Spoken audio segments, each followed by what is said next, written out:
जन्म से लेकर देह त्याग तक भगवान कृष्ण के जीवन की लगभग हर घटना में कोई सूत्र जरूर है। युद्ध भूमि पर दिया गया गीता का उपदेश संसार का श्रेष्ठतम ज्ञान माना जाता है। भगवान कहे या जगत गुरु, गिरधारी कहे या रणछोड़, भगवान श्री कृष्ण के जितने नाम हैं उतनी कहानियां जीवन जीने के तरीके को अगर किसी ने परिभाषित किया है तो वो श्री कृष्ण जी हैं। कर्म से होकर परमात्मा तक जाने वाले मार्ग को उन्हीं ने बताया है। संसार में वैराग्य को सिरे से नकारा, कर्म का कोई विकल्प नहीं, ये सिद्ध किया श्री कृष्ण जी ने। श्री कृष्ण कहते हैं, मैं हर हाल में आता हूँ। जब पाप और अत्याचार का अंधकार होता है तब भी, जब प्रेम और भक्ति का उजाला होता है तब भी, दोनों ही परिस्थितियों में मेरा आना निश्चित है। वैसे तो श्री कृष्ण का संपूर्ण जीवन ही एक प्रबंधन की किताब है जिसे सैकड़ों हजारों बार कहा सुना जा चुका है। कुरुक्षेत्र में दो सेनाओं के बीच खड़े होकर भारी तनाव के समय श्री कृष्ण ने अर्जुन को जो ज्ञान दिया वो दुनिया का श्रेष्ठतम ज्ञान है। गीता का जन्म युद्ध के मैदान में दो सेनाओं के बीच हुआ। जीवन की श्रेष्ठ बातें भारी तनाव और दबाव में ही होती हैं। अगर आप दिमाग को शांत और मन को स्थिर रखने की कोशिश करें तो सबसे बुरी परिस्थितियों में भी आप अपने लिए बहुत कुछ बेहतरीन निकाल पाएंगे। ये श्री कृष्ण सिखाते हैं कि गीता सुनने से पहले अगर इसी बात को समझ लिया जाए तो गीता सुनना या पढ़ना सफल हो जाता है। श्री कृष्ण का जीवन ऐसी ही बातों से भरा पड़ा है। जरूरत है तो सिर्फ नजरिए की। उनका जीवन आपके लिए माइथोलॉजी का हिस्सा मात्र भी हो सकता है और आपका पूरा जीवन बदलकर रख देने वाला ज्ञान भी।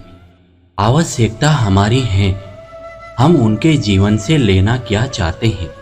कृष्ण मात्र कथाओं में पढ़ा या सुना जाने वाला पात्र नहीं है, वो चरित्र और व्यवहार में उतारे जाने वाले देवता हैं। श्री कृष्ण जी से सीखें कैसे जीवन को श्रेष्ठ बनाया जाए। ये 10 बातें जो अगर व्यवहार में उतार ली तो सफलता निश्चित मिलेगी। अब दोस्तों, जीवन को महान बनाने वाली भगवान श्री कृष्ण की ये 10 बातें अंत तक ध्यान से सुने। पहली बात, शुरू से अंत तक जीवन संघर्ष ही है।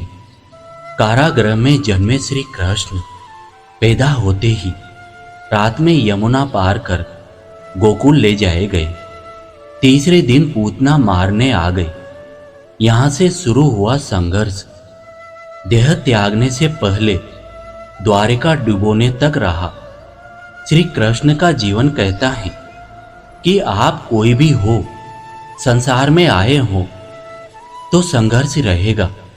मानव जीवन में आकर परमात्मा भी सांसारिक चुनौतियों से बच नहीं सके, फिर भी उन्होंने कभी किसी बात की शिकायत नहीं की। हर परिस्थिति को जिया और जीता। श्री कृष्ण कहते हैं कि परिस्थितियों से भागो मत, उसके सामने डटकर खड़े हो जाओ, क्योंकि कर्म करना ही मानव जीवन का पहला कर्तव्य है। हम कर्म से या परेशानियों से ही जीत सकते हैं। दूसरी बात, स्वस्थ शरीर से ही विजय है। श्री कृष्ण का बचपन माखन मिश्री खाते हुए गुजरा। आज भी भोग लगाते हैं हम। आहार अच्छा हो, शुद्ध हो, बल देने वाला हो। बचपन में शरीर को अच्छा आहार मिलेगा तो ही इंसान युवा होकर वीर बनेगा। संसार को स्वस्थ रखना, शरीर को स्वस्थ रखना है तो बचपन से ध्यान देने की जरूरत है। ये पेरेंटिंग के दौर से गुजर रहे युवाओं के लिए बड़ा मैसेज है। अपने बच्चों को ऐसा खाना दें जो उनको बल मिले, सिर्फ स्वाद के लिए ही ना खिलाएं, तभी वे बड़े होकर स्वयं को और समाज को सही दिशा में ले जा पाएंगे। तीसरी बात, पढ़ाई किताबी ना हो, रचनात्मक हो।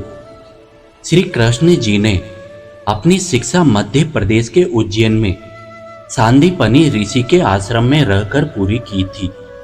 कहा जाता है कि 64 दिनों में उन्होंने 64 कलाओं का ज्ञान हासिल कर लिया था। वैदिक ज्ञान के अलावा उन्होंने कलाएं सीखी। शिक्षा ऐसी होनी चाहिए जो हमारे व्यक्तित्व का रचनात्मक विकास करे। संगीत, नृत्य, युद्ध सहित 64 कलाएं श्री कृष्ण के व्यक्तित्व का हिस्सा हैं। बच्चों में कोरा ज्ञान ना भरे, उनकी रचनात्मकता को नए आयाम मिले, ऐसी शिक्षा की व्यवस्था हो। चौथी बात, रिश्तों से ही जीवन है, बिना रिश्तों के कुछ नहीं।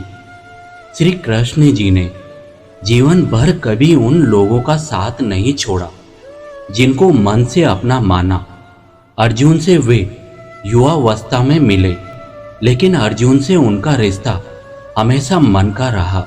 सुदामा हो या उद्धव, श्री कृष्ण जी ने जिसे अपना मान लिया उसका साथ जीवन भर दिया।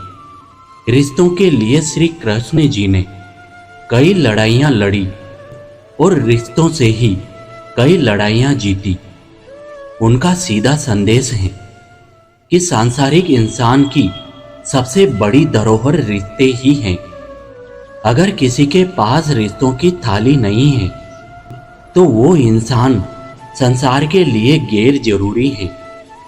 इसलिए अपने रिश्तों को दिल से जिए, दिमाग से नहीं। पांचवी बात, नारी का सम्मान समाज के लिए जरूरी। राक्षस नरकासुर का आतंक था। करीब 16,100 महिलाओं को उसने अपने महल में कैद किया हुआ था। महिलाओं से उसे सुख मिलता था। श्री कृष्ण जी ने उसे मारा, सभी महिलाओं को मुक्त कराया, लेकिन सामाजिक कुरीतियां तब भी थी। उन महिलाओं को अपनाने वाला कोई नहीं था। खुद उनके घर वालों ने उन्हें दूषित मानकर त्याग दिया। ऐसे में श्री कृष्ण आगे आए, सभी 16,100 महिलाओं को अपनी पत्नी का दर्जा दिया, समाज में उन्हें सम्मान के साथ रहने के लिए स्थान दिलाया। श्री कृष्ण जी ने हमेशा नारी को शक्ति बताया, उनके सम्मान के लिए तत्पर रहे। पूरी महाभारत नारी के सम्मान के लिए ही लड़ी गई। छठी बात, आपके मतभेद अगली पीढ़ी के लिए बाधा न बने। कम ही लोग जानते हैं कि जिस दुर्योधन के खिलाफ श्री कृष्ण जी ने आजीवन पांडवों का साथ दिया, उसकी मौत का कारण भी श्री कृष्ण की कूटनीति बनी।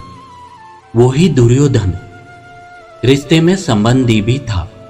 श्री कृष्ण के पुत्र सांब ने दुर्योधन की बेटी लक्ष्मणा का अपहरण करके उसके साथ विवाह किया था, क्योंकि लक्ष्मणा सांब से विवाह करना चाहती थी, लेकिन दुर्योधन खिलाफ था। सांब को कौरवों ने बंदी भी बनाया था। तब भी श्री कृष्ण ने दुर्योधन को समझाया था कि हमारे मतभेद अपनी जगह हैं, लेकिन हमारे विचार हमारे बच्चों के भविष्य में बाधा नहीं बनने चाहिए। दो परिवारों के आपसी झगड़े में बच्चों के प्रेम की बलि ना चढ़ाई जाए। श्री कृष्ण जी ने लक्ष्मणा को पूरे सम्मान के साथ अपने यहाँ रखा। दुर्योधन से उनका मतभेद हमेशा रहा, लेकिन उन्होंने उसका प्रभाव कभी लक्ष्मणा और सांब की गृहस्थी पर नहीं पड़ने दिया। सातवीं बात, शांति का मार्ग ही विकास का रास्ता है। श्री कृष्ण जी ने महाभारत युद्ध के पहले शांति से समझौता करने के लिए पांडवों और कौरवों के बीच मध्यस्थता की। हालांकि दोनों ही पक्ष युद्ध लड़ने के लिए आतुर थे, लेकिन श्री कृष्ण ने हमेशा चाहा कि कैसे भी युद्ध टल जाए। झगड़ों से कभी समस्याओं का समाधान नहीं होता। शांति के मार्ग पर चलकर ही हम समाज का रचनात्मक विकास कर सकते हैं। श्री कृष्ण जी ने समाज की शांति से मन की शांति तक दुनिया को यह समझाया कि कोई भी परेशानी तब तक मिट नहीं सकती जब तक वहां शांति ना हो। फिर चाहे वो समाज हो या हमारा मन, शांति से ही सुख मिल सकता है, साधनों से नहीं। आठवीं बात, हमेशा दूरगामी परिणाम सोचें। महाभारत में जुए की घटना के बाद पांडवों को वनवास हो गया। श्री कृष्ण ने अर्जुन को समझाया कि ये समय भविष्य के लिए तैयार करने का है। महादेव शिव, देवराज इंद्र और दुर्गा की तपस्या करने को कहा। श्री कृष्ण जानते थे कि दुर्योधन को कितना भी समझाया जाए, वो पांडवों को कभी उनका राज्य नहीं लौटाएगा। तब शक्ति और सामर्थ्य की जरूरत होगी। कर्ण के कवच पांडवों को जीत में काम आएंगे, ये भी वे जानते थे। उन्होंने हर चीज पर बहुत दूरगामी सोच रखी। कोई भी फैसला तत्कालिक आवेश में नहीं लिया। हर चीज के लिए आने वाली पीढ़ियों तक का सोचा। यही सोच समाज का निर्माण करती है। नवी बात, हर परिस्थिति में मन शांत और दिमाग स्थिर रखें।